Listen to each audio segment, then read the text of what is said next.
दोस्तों, अगर मेरे को आके कोई ये पूछे ना कि भैया आज की दुनिया का सबसे मुश्किल काम क्या है, तो मेरा जवाब एकदम सीधा साधा इतना सा ही होगा कि भाई किसी ऐसे इंसान को पकड़ के लाना, ऐसे इंसान की तलाश करना जो छाती ठोक के ये कह सके कि भाई मेरे को 1 रुपये का भी टेंशन नहीं है, कोई टेंशन है ही नहीं, मेरे को कोई दुख नहीं है, कोई चिंता नहीं, कोई परेशानी नहीं है, मैं 100% खुश हूँ। सर शायद ही कोई ऐसा बंदा हमें अपनी सोसाइटी में देखने को मिलेगा जो ये दावा कर सके कि भाई मेरे को किसी प्रकार की कोई तकलीफ ही नहीं है। सर हर किसी को कोई ना कोई तकलीफ है, किसी न किसी को कोई ना कोई प्रॉब्लम है। कोई पैसे से दुखी है, तो कोई रिश्तों से दुखी है, कोई शरीर से दुखी है, कोई तन दुखी, कोई मन दुखी। दुखी है सब संसार कहते हैं ना। तो सर ऐसा क्यों होता है कि हम चाहते तो है कि हम अमीर बने, सफल बने, सुखी रहे, खुशियाँ हमें मिलती रहे, परंतु होता एग्जैक्ट इसका उल्टा है। ऐसा क्यों? ऐसा क्यों है कि जो चीज़ें हम चाहते हैं वो हमें और ज़्यादा तड़पाती है, और जो नहीं चाहते वो चीज़ें हमारे जीवन में ऑटोमेटिकली आती रहती है। ऐसा क्यों होता है? सर आइए इस कॉन्सेप्ट को समझने का प्रयास करते हैं। जहाँ तक मैं समझ रहा हूँ, मैं अपने ओपिनियन रखूँगा आपके सामने। सर मेरा दिमाग ये कहता है, मेरी सोच ऐसी है कि सर हम इंसानों का एक बेसिक सा नेचर होता है हमारे माइंड का कि हम उस चीज़ के ऊपर ज़्यादा ध्यान लगाते हैं जो चीज़ हमें नहीं चाहिए। आपने देखा होगा कई बार हमारे, मान लीजिए इस एग्जाम्पल के थ्रू समझते हैं कि भाई आपको 100 रुपये की ज़रूरत है। सपोज कीजिए कि आपको 100 रुपये की ज़रूरत है। अब आपकी पॉकेट में 90 रुपीज़ पड़ा है, ऑलरेडी 90 है आपके पास, जमा हो चुका है, परंतु आपके पास 10 रुपये कम पड़ रहे हैं। तो रह रह के हमारा ध्यान उस 10 रुपये पे जाएगा कि यार 10 रुपये कम पड़ रहा है, यार 10 रुपये कहाँ से आएंगे, अरे यार ये शॉर्ट पड़ रहा है 10 रुपया, अरे यार 10 रुपया कम है कहाँ से लाऊं। अरे भाई साहब, जो कम है ना, जो शॉर्ट पड़ रहा है ना, जो अभाव है, उस पर तो हम ज़्यादा ध्यान लगाएंगे, और जो 90 पड़ा है ना बेचारे को, उसकी कोई कीमत नहीं है। सच में यही होता है।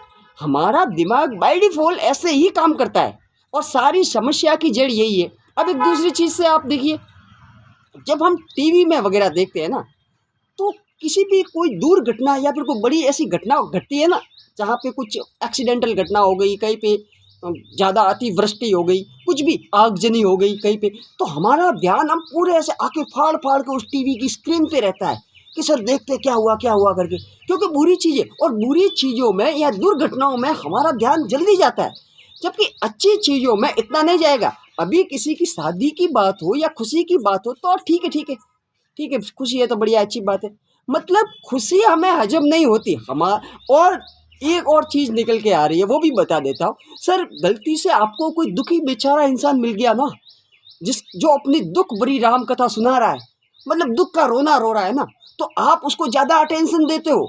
सर ऐसा सही में होता है, अगर किसी ने आपको दुख के पूरी स्टोरी आपके सामने बयां कर दी ना, अपने जीवन का रोना रोने लग जाता है ना कोई बंदा अगर आपके पास आके, तो आप क्या करते हैं, अपने भी दुख उसे बड़े शौक से, बड़े मज़े से सुनाते हो, और कहते हो कि भैया आजा, तू भी दुखी मैं भी दुखी, चल दोनों मिलके मातम मनाते हैं।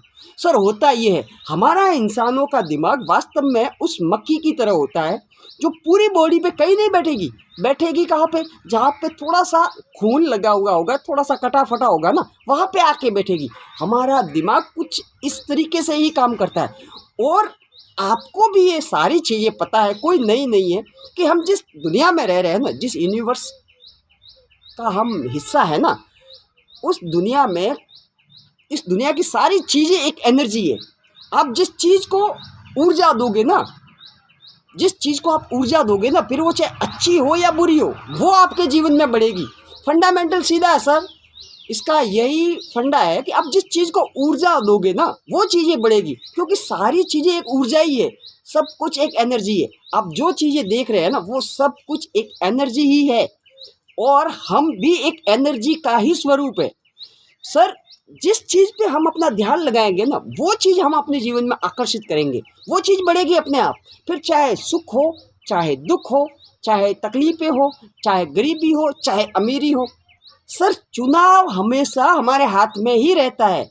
हाँ, किसी के भाग्य में दुख ही दुख है, तो वो एक अलग बात है। परंतु मैं ज़्यादातर मामलों में देखता हूँ कि इंसान अपने दुख की वजह खुद होते हैं, क्योंकि हमेशा दुख भरी बातों में उन्हें ज़्यादा मज़ा आता है। कहीं पे कोई घटना घट गई ना, किसी के घर में कुछ घटना हो गई, दुर्घटना हो गई, कुछ भी हो गया, तो उस वहाँ पे जाके मातम मनाएंगे, सब कुछ रोना धोना, और उनकी बातों को बड़ा सीरियस लेंगे, गौर से लेंगे। फिर वो सारी चीज़ें वो भी अट्रैक्ट करते हैं अपने जीवन में, और उनके जीवन में भी लगभग ऐसी चीज़ें घटित होना चालू हो जाती है। सर कहना सिर्फ इतना सा चाहता हूँ कि जिस चीज़ पे आप फोकस करते हो ना, वो चीज़ आपके जीवन में बढ़ेगी। आपको अपने विचारों के प्रति थोड़ा सा अवेयर होने की ज़रूरत है। जी हाँ, अगर आप ये चाहते हो कि आपके जीवन में कुछ बदलाव आए, कुछ बड़ा हो, तो आपको विचारों के प्रति थोड़ा सा अवेयर रहना पड़ेगा। एक चीज़ और बता देता हूँ सर, कई बार आपने ये भी सुना होगा कि किसी पड़ोसी ने गाड़ी ला ली बढ़िया, ठीक है, या फिर कोई बढ़िया घर बना दिया, तो वो आपके बताएगा ना, आपको अगर आके गलती से उसने बता दिया ना, तो आपको वैसे उसके मन पे तो आप ये कहोगे, उसके मुंह पे तो, कि भाई बढ़िया बढ़िया, हमें बहुत खुशी हुई। परंतु क्या ये सच होता है? नहीं, सही बताइए, ये सच होता है क्या? सामने वाले की गाड़ी देख के हम कहीं ना कहीं उससे कंपेयर नहीं करने लगते कि यार इसे तो गाड़ी मिल गई, इसने तो गाड़ी ला ली, हमारे पास कब आएगी, कब यार ऐसा होगा, कब ऐसा होगा, मेरे पास तो साइकिल भी नहीं है। सर हम जाने अनजाने में कमियों को, अभाव को, गरीबी को ऊर्जा दे रहे हैं, आकर्षित कर रहे हैं। जबकि होना ये चाहिए कि उस बंदे ने गाड़ी ला ली है ना, बढ़िया बंगला बना दिया है ना, तो अच्छी बात है ना, एक दो बार विजिट करके आ जाइए, घूम के आ जाइए, ठीक है, उसके बंगले को देख के आ जाइए, खुश होके आ जाइए, आप भी खुश होइए, रियल खुश होना है। उसने बढ़िया गाड़ी ला ली है ना, कोई दिक्कत नहीं है, अच्छी बात है ना। आपको टेंशन लेने की कहाँ जरूरत है, खुद को कंपेयर करने की कहाँ जरूरत है सर। अगर वो बंदा आपको बिठा रहा है ना, गाड़ी में एक दो बार बिठाता है ना, उसे रिक्वेस्ट कीजिएगा भैया बिठा दो यार, तो बैठ के आ जाइए ना, घूम घूम के आ जाइए ना, उस चीज़ को इंजॉय कीजिए ना। आप जिस चीज़ को इंजॉय करोगे, खुशी महसूस करोगे जिस चीज़ के प्रति, वो चीज़ आप अट्रैक्ट करोगे। इसका उल्टा भी इतना ही सही है। अगर आप दुख को महसूस करोगे, तकलीफ़ों को महसूस करोगे, गरीबी को महसूस करोगे, तो उन चीज़ों को आप अट्रैक्ट करोगे। अब जिस चीज़ को फीलिंग्स दोगे, ऊर्जा दोगे, पूरी भावनाओं के साथ सोचोगे जिसके बारे में, वो चीज़ आपके जीवन में ऑटोमेटिकली प्रकट हो जाएगी। तो सर कहना सिर्फ इतना है कि आज से आपको अवेयर होने की ज़रूरत है कि किन लोगों के पास बैठना है, कहाँ पे जाना है, कैसे वातावरण में रहना है, नकारात्मक लोगों से दूर रहना है, और हमेशा अपनी सोच को जहाँ तक हो सके पॉजिटिव रखना है। हमारा माइंड ऑटोमोबाइल मोड पे चलता है हमेशा, ऑटोमोबाइल, वो हमेशा बुरी चीज़ों पे जल्दी जाएगा। ध्यान, अब मैं आपको एक चीज़ और बताता हूँ। अभी किसी की शादी हो रही है, ठीक है, लोग नाच रहे, खुशियाँ मना रहे, तो वहाँ पे हमारा ध्यान इतना नहीं जाएगा। चलो हल्का फुल्का देख लेंगे कि यार अब कहीं पे कोई एक्सीडेंटल हो गया, कोई ऐसा हो गया, कोई दुर्घटना घट गई, कहीं पे झगड़ा हो गया, तो हमारा ध्यान ऑटोमेटिकली वहाँ पे जाएगा कि यार क्या हो रहा है, क्यों हो रहा है। अरे भैया, जहाँ पे जाना चाहिए वहाँ पे तो ध्यान जाता नहीं है, और नहीं जाना चाहिए वहाँ पे जाता है। हमारा दिमाग हमेशा मज़े को ढूंढता रहता है। जिस चीज़ में हमें मज़ा आता है ना, वहाँ पे जल्दी जाएगा, और मज़ा सारा का सारा बुरी चीज़ों में है। सर बता देता हूँ, बोरिंग करने वाली चीज़ें कभी आपको मज़ा नहीं देगी, परंतु पते की बात यह है कि वही बोरिंग करने वाली चीज़ें ही हमें जीवन में आगे ले जाएगी। ये बात भी उतनी ही सच है।